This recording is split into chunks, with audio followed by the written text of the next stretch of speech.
Assalamualaikum dan salam sejahtera. Saya Cahaya Imani dari TV PSS SK Parit Mahang dan kini saya berada di PWTC sempena Pesta Buku Antarabangsa Kuala Lumpur 2025.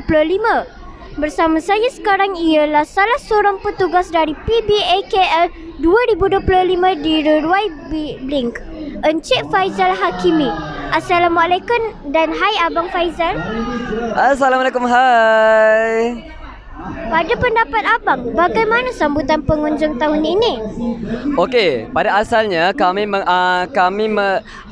anggap bahawa tahun ini kurang sambutan sebabnya Pesta Buku kali ini diadakan semasa cuti sekolah masih lagi tidak berlangsung. Tetapi rupanya pada tahun ini sambutan sangat-sangat memberangsangkan. Sangat-sangat banyak rombongan sekolah yang datanglah ke Pesta Buku kali ini sebenarnya. Cuba abang cadangkan buku yang boleh saya dan kawan-kawan beli. Okey, antara buku-buku yang saya boleh cadangkan untuk anda semua untuk beli adalah buku-buku daripada syarikat Blink Book lah. Sebab apa?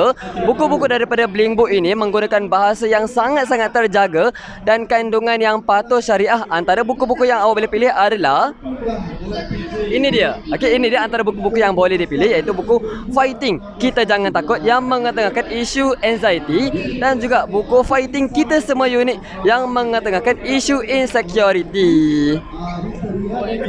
Terima kasih atas kerjasama dan maklumat menarik yang diberikan.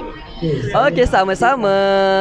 Update terbaru. Itu saja daripada saya Cahaya Imani untuk TV PSS SK Parit Mahang melaporkan dari PWTC sempena PBAKL 2025. Waalaikumsalam dan jumpa lagi. Bye-bye. Boleh kira kawan-kawan ni. Okey.